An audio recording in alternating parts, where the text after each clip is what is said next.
Welcome back everybody, I hope you're all fantastic. In today's video, I want to create a reverb in the Axe 3 without using a reverb block.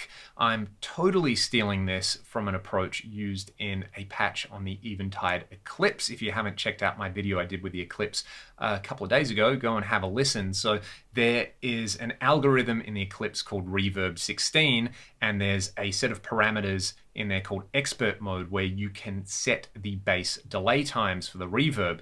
So I was playing around with that. I basically just thought, wouldn't it be nice to take that approach and apply it to the Axe 3 because we have the Plex Delay block, which gives us up to 8 delay lines as well as diffusion and modulation and all the good stuff we like with reverbs. And there's also the MultiTap Delay as well. So I want to show you one example to start, and then I'll bring up another patch that I dialed in using 2 Plex delays. But this particular patch uses a MultiTap delay and 2 Plex delays. So 20 delay lines in all. It's kind of fun. But first, my strat on the neck and middle pickup. What have I got? The Brit JM45, the JFET compressor, and one of my own cabs. Let's have a quick listen.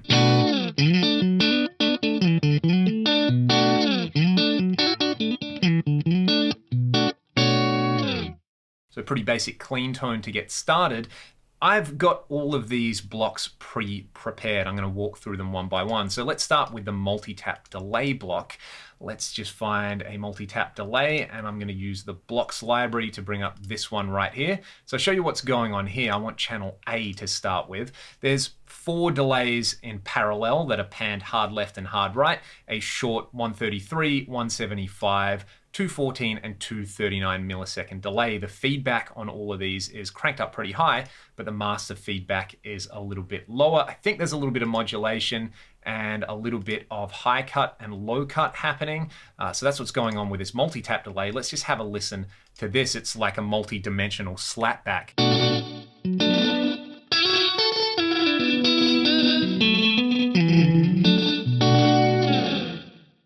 Pretty cool, right? If we wanted to, we could add some comb filtering using this quad parallel delay comb filter section. You've just got to go to the master section and turn the comb feedback up a little bit. It just kind of fattens everything up a bit.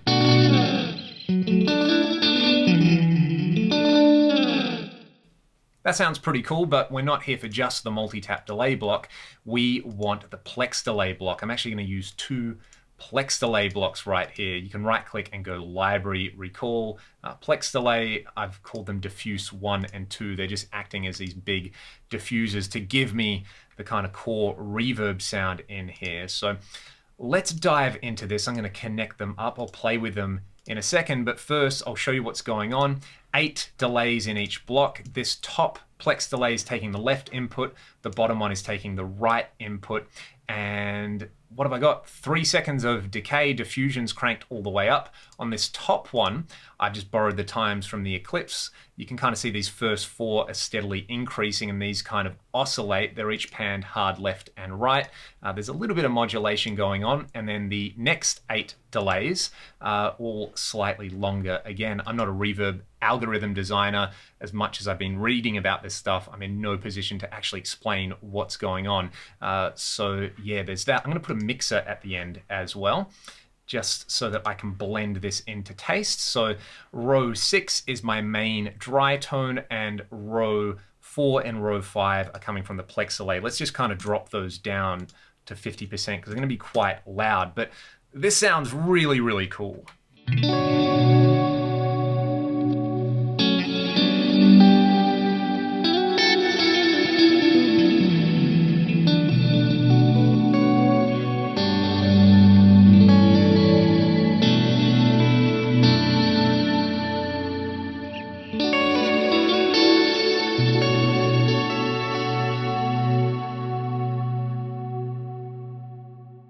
I might even bring the mix down to about 30% on each of these blocks just because it is really, really full on there. Let's have a listen now.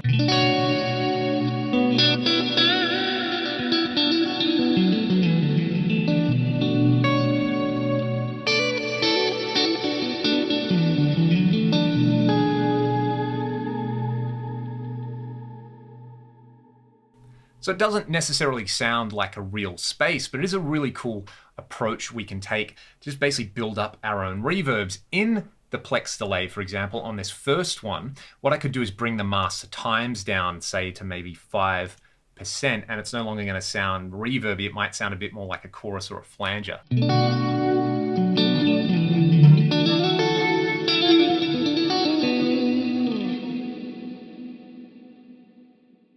If I do the same thing with this second Plex Delay block, you won't have the kind of big reverb in there. It'll sound more modulaty.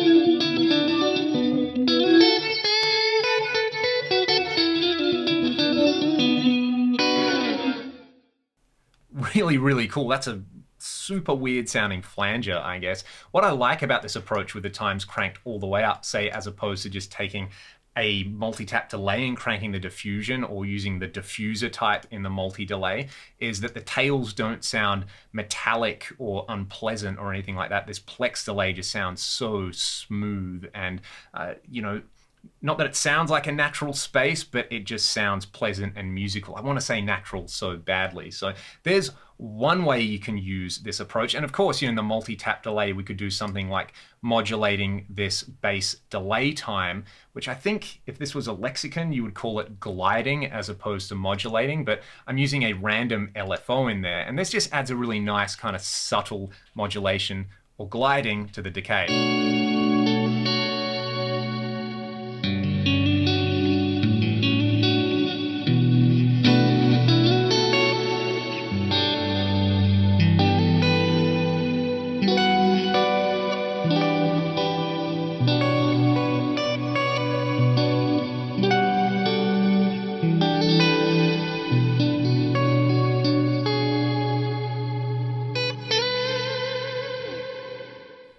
So that's using two Plex Delay blocks in parallel. What if I ran them in series? Furthermore, what if I made use of the filter in the second Plex Delay block? I've set it to be a low type.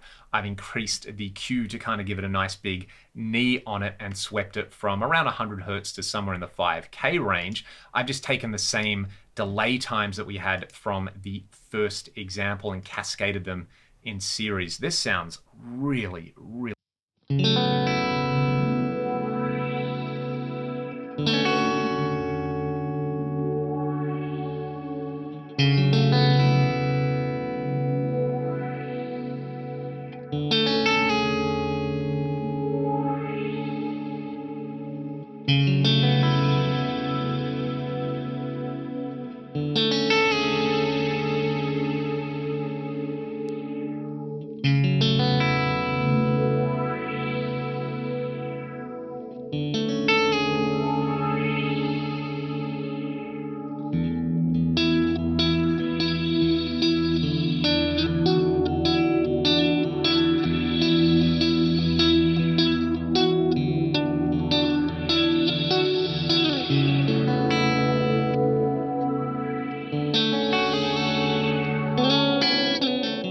When I turned the filter off, I had this enormous, beautiful sounding ambient reverb, but introducing the filter just adds that wonderful kind of momentum into the sound. I could sit there and play with that for hours, and I think I'm going to do that.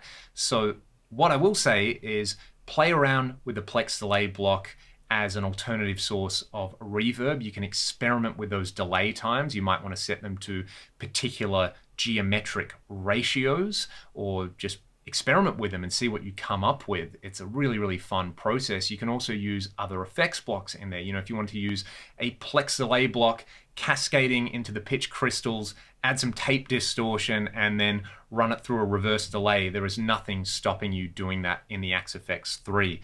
What I will say though is thank you so much for watching the video. Leave a comment and let me know what you thought of those tones. If you have any questions, let me know in the comments as well. If you want to support the channel, there are links to my Patreon and my music in the video description. Until next time, stay excellent. I'll see you then.